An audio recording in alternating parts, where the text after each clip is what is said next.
is in Georgia.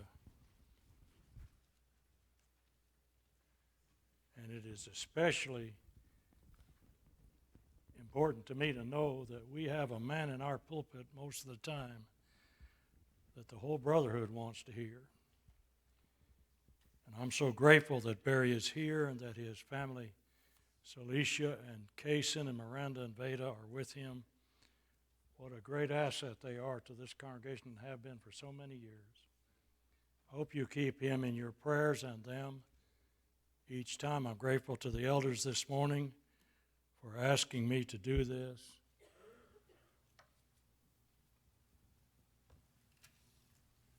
Brother Mangrum, I've been working with you since 1978. I'm grateful that you survived your surgery, but I'm saddened you have no more gall. No, I'm glad you got through that, brother. Brother Mangrum and I are about the same age, but he's older. He just looks better, but I've been ridden hard and put up wet too many times.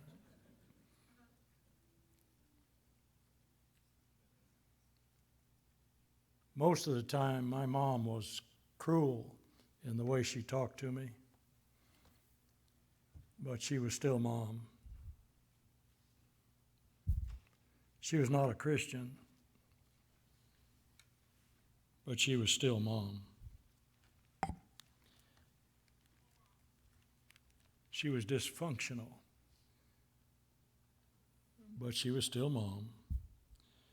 And when I think of that word mother, it brings all kinds of emotions to my mind, and I have an idea to yours too. Mother. Most of us are carried away with tears sometimes when we think about mom. And there were many great, great women mentioned in the Bible. But I want us to concentrate on one this morning whose name isn't very well known. The first time that Sister Dorothy had Brother Hearn as a teacher, he walked into the classroom and said, "Who was Moses' mother?" Well, not one of the girls knew her name. And Brother Hearn said, "Well, he had a mother, didn't he?" Dorothy said she was so glad that Brother Hearn didn't know her name so he could call on her that night. Her name was Jochebed. And she was an unusual mother. And we'll read about her in the 2nd chapter of Exodus. I hope you'll turn there.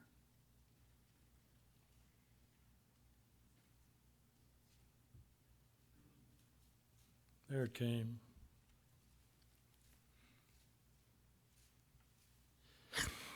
The background of our study, Exodus 2, 1 through 10.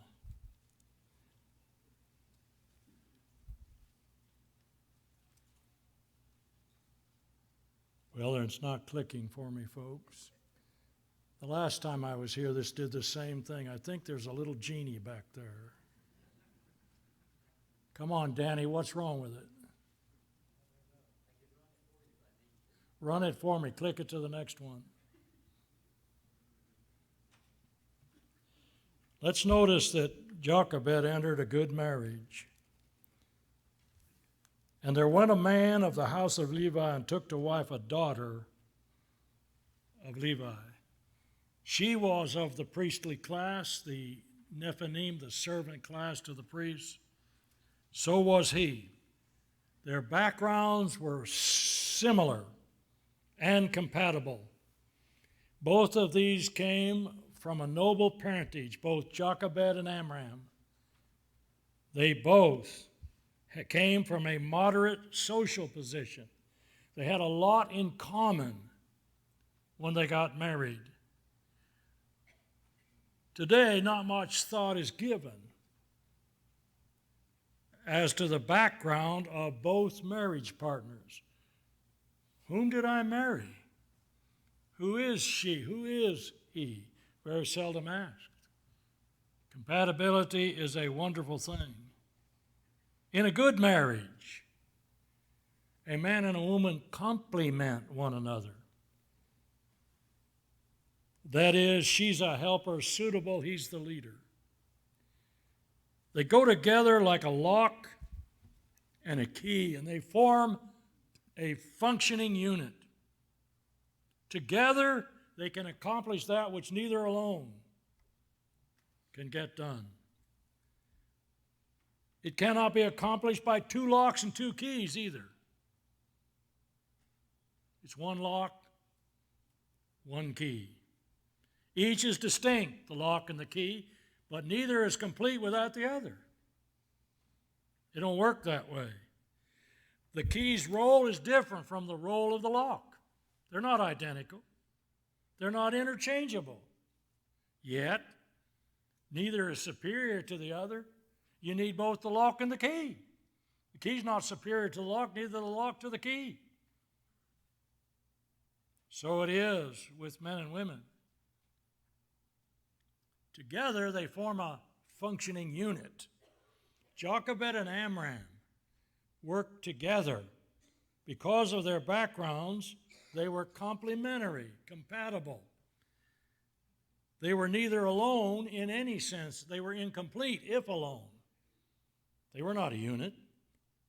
This complementary is not 100% complete, however, because men and women may engage in different occupations.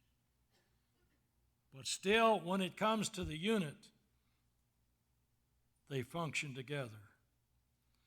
Benjamin Franklin said that a single man was like one half of a pair of scissors. Hardly usable unless you're opening an envelope. And how many envelopes do you want to open in your lifetime? I know Connie doesn't want to open any more after the one she got this week, but she didn't hear me. I had to wake her up with that thought there. In Hiawatha, Longfellow likened a woman to the cord on a bow. He said, bending the bow, yet responding to it. A functioning unit. You have just the cord and not the bow, it's useless. You have the bow without the cord, it's useless. The two work together. Jochebed entered a very good marriage. But, change it, Danny. Notice where she wed. In Egypt. They were not in their homeland. She was in a foreign land, but she still followed God. Didn't matter where she was following God. And Amram would help her to do that. Coming out of that priestly class, he would have known how to help her follow God. Jewish law forbade a Levite to marry an infidel, Ezra 10, 9 through 14. And we remember what happened when Ahab married the infidel Jezebel. We remember how bad that marriage was and how much evil Jezebel caused Ahab and how much evil she caused him to do. Many today are in a situation that isn't ideal. They may be married to a heathen. But let me suggest something. A lot of heartache would be avoided in life if I were to marry a Christian. And in order to marry a Christian, I have to date one. Young people, I recommend you date a Christian. Now, we had a rule like that in our house until our children were 16. Or they couldn't date until they were 16, and then when they were 16, they had to date a Christian. And my oldest son came home one day, and I said, is she a Christian? He said, that's her last name. I'm not sure he was following the rule, though, but he was dating a Christian. A lot of heartache. I have a tape in my possession from a sister who was married to a non-Christian. This gentleman would take the distributor cap off of her car so she could not drive to church. She would walk. And on that tape, she told me about all the heartache she suffered because of her situation. If you're in that situation, sister, take Peter's advice. Live a good life in front of him, because that's all you can do. 1 Peter 3, 1 through 7. In the third place,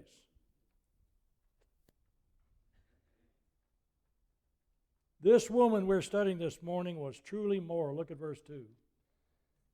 He took a wife, and the woman conceived and bare a son.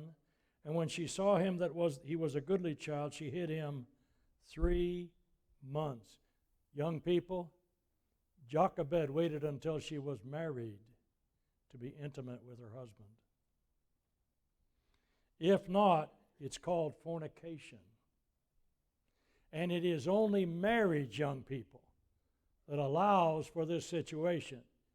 If you have your New Testament with you, look at Hebrews 13:4. Marriage is honorable in all, and the bed undefiled. Whoremongers and adulterers God will judge. Premarital unions are only fornication, not marriage. And only marriage allows for this union. And the union itself is not marriage. Otherwise, fornication would have no meaning. And the only reason after I'm married to put away my mate is fornication. It's the only reason that Christ allowed in order to get remarried. Matthew 19:9. It's possible to separate and divorce, but if you do, my friend, look at 1 Corinthians 7:10. Let not the wife depart from her husband, and if she depart, let her remain unmarried. The word depart there means legal divorce. If she gets one, she still has a living husband, and she is not allowed to remarry, and the same goes for the man, 1 Corinthians 7:11. We might have a separation, we might have a legal divorce, but we cannot remarry except the guilty party has committed fornication. Young people, God expects one man and one woman to live together for life. Exodus 9 and also Genesis 2. We notice here that Jochebed was a truly moral woman. Next, Danny. When Jochebed hid Moses, she put herself in grave peril. She was in great danger. In fact, the child was in danger. And in order to protect that child, Jochebed put herself in peril of her life. The cruel Pharaoh had ordered all of the newborn boys to be put to death, Exodus 1:22. Today, many people would abort a child rather than bring him into a dangerous world. Brothers and sisters, there was no more dangerous world for Moses than to come into a world where Pharaoh was in power. That's as dangerous as it gets, and yet Jochebed was determined to have that boy. She was determined to protect him. Oh, it was inconvenient for her, I suppose. She had to give up the life that she was going to live. A lot of things had to change for her. She had another son. Aaron was 3 years old already. She had a daughter who was somewhere between 10 to 12, Miriam. But this woman would not spare that child. She would not spare any of her children for one reason. She knew that son was an heritage of the Lord, Psalm 127:3. That boy came from God, and she wasn't about to see its life ended. She faced tremendous peril for this child. I don't read anything here about Amram here. I don't know where he was, but I do know who it was that was protecting that boy, and that was his mom. She guided her home. Sisters, she was a guide, a queen in her castle. She loved her children. She loved her husband. She was discreet, chaste, good, obedient to Amram. This woman is one of the most unusual mothers in all of the Bible.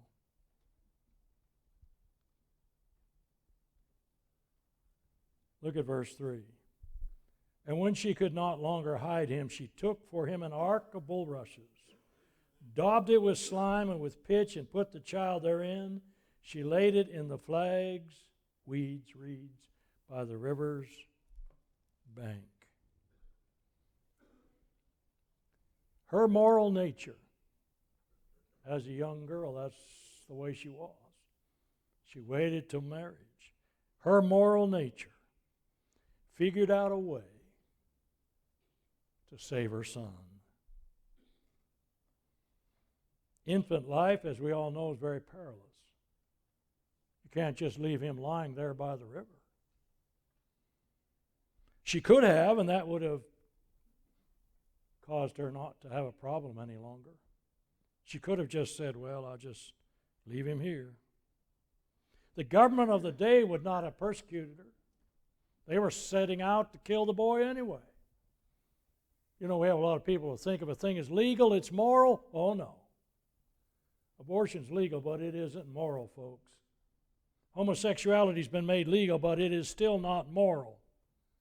The use of drugs is being made legal. It's still not moral. Here was a woman who could have legally left her child to die. The government would have not persecuted her, and yet her moral nature was such that she is going to figure out a way to save him on that river. And moms,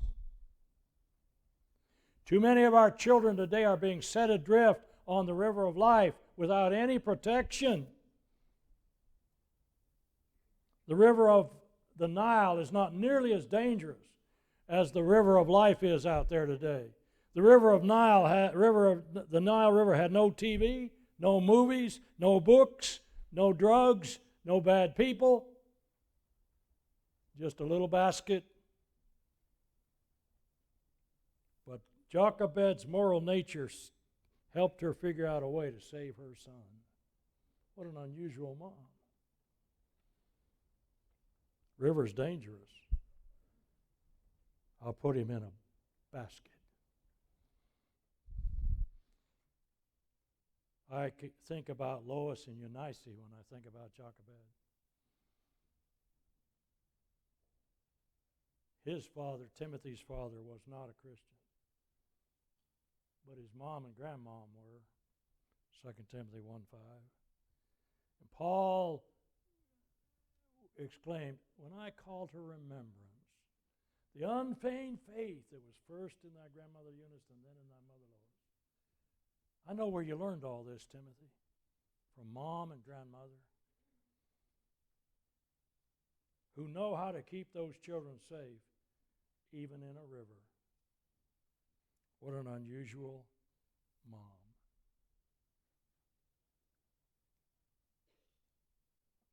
Jochebed was truly concerned. And she said to her daughter, stay here and watch the basket. Miriam, you watch it. Why did she do that? Was she cowardly? Oh, no. She knew if the authorities saw her standing there, they'd know right away something is suspicious. She would have put Moses in more danger had she stayed, but this truly moral, truly good mom figured out a way. I'll leave his sister here. She can watch the basket. She'd had the boy for 3 months. Did you read verse 2? And for 3 months, knowing what the decree was from the government, I believe that this lady was figuring out a way to save her son. What an unusual mom. She was planning for his future.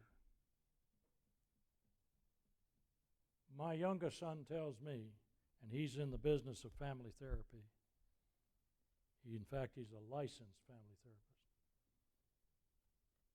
That most of the children he's counseling, nobody wanted them. They weren't planned. And I said to Mark, Mark, that really troubles me. Abraham planned for children. Hannah prayed for them. Elizabeth wanted a child in her old age. So many today don't want children. And you think about a child who begins life without anybody wanting him, what the odds are against his succeeding. what a dark life he's going to have. But in this century now, thousands of babies are coming into the world. Nobody wants them.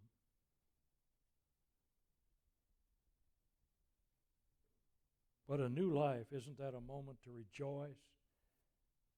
My son was born just 3 months ago, but they're trying to kill him. But she is still protecting that boy. She is still planning for his future. I want you to see what her faith did for that boy. Let's read 5 through 10. And the daughter of Pharaoh came down to wash herself at the river. Her maidens walked along by the riverside, and when she saw the ark among the flags, she sent her maid to fetch it. And when she had opened it, she saw the child. Behold, the baby wept, and she had compassion on him and said, This is one of the Hebrews' children. Then said his sister to Pharaoh's daughter, Shall I go and call to thee a nurse of the Hebrew women? Watch God's hand in this. Moses' mother becomes his nursing mother. A nurse of the Hebrew woman, that she may nurse the child for thee. And Pharaoh's daughter said to her, Go, and the maid went and called the child's mother. Pharaoh's daughter said unto her, Take this child away and nurse it for me, and I will give thee thy wages. You know God's hand was in that. To have his own mother paid to be his nurse. And nursed it, and the child grew, and she brought him unto Pharaoh's daughter. He became her son. She called his name Moses. Right there I feel a very strong kinship to Moses. My last name means the same thing his did. And she said, Because I drew him out of the water.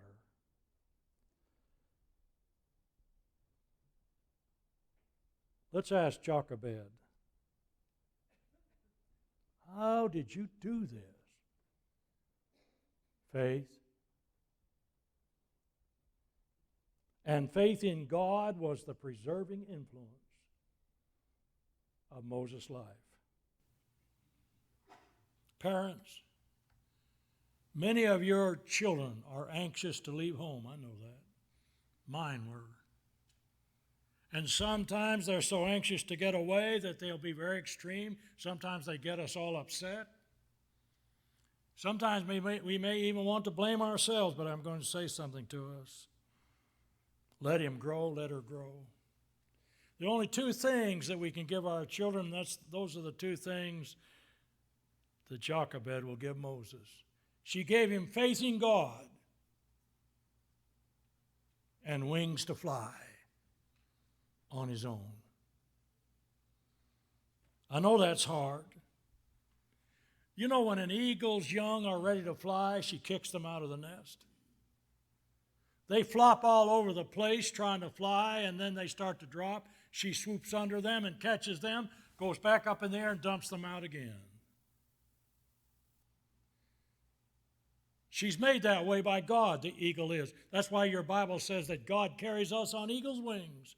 We're going to have to do some things for ourselves, and so are our children. But Jochebed's faith was the preserving influence. A Christian home, that's all we can instill. Faith and wings, nothing else. You know, our Father declares the end from the beginning. What did he know about Moses here? What did God know was going to happen? And who was the conduit through which it happened? Jochebed. Mom, some child, you're the conduit for his future. You have the hand that rocks the cradle, that rocks the world. You are the saving influence. Mom is. Mom is. She stood there and watched her son taken away. I wonder what she thought. They'll kill him. Her daughter comes and says, Mom, you're going to be the nurse. I wonder how excited she was.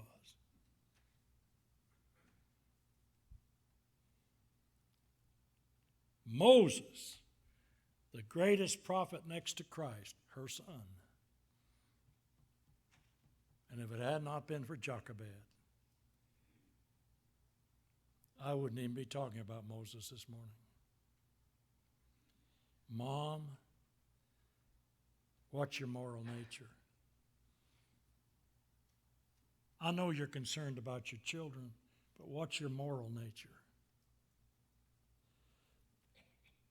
What about your marriage? Is it honorable?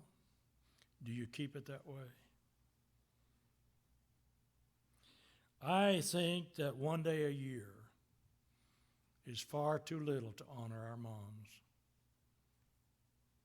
They are the backbone of any home, the strength of any marriage,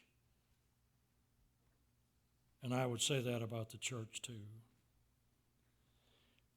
Mom, if you're truly a Christian mom, we don't have enough money to pay for you. Your price is far above rubies.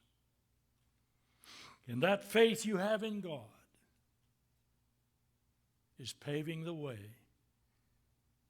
for the future of your children. Every threat of life, whatever it is, can be faced by those children who can think back and say, my mom believed in God and taught me to do the same.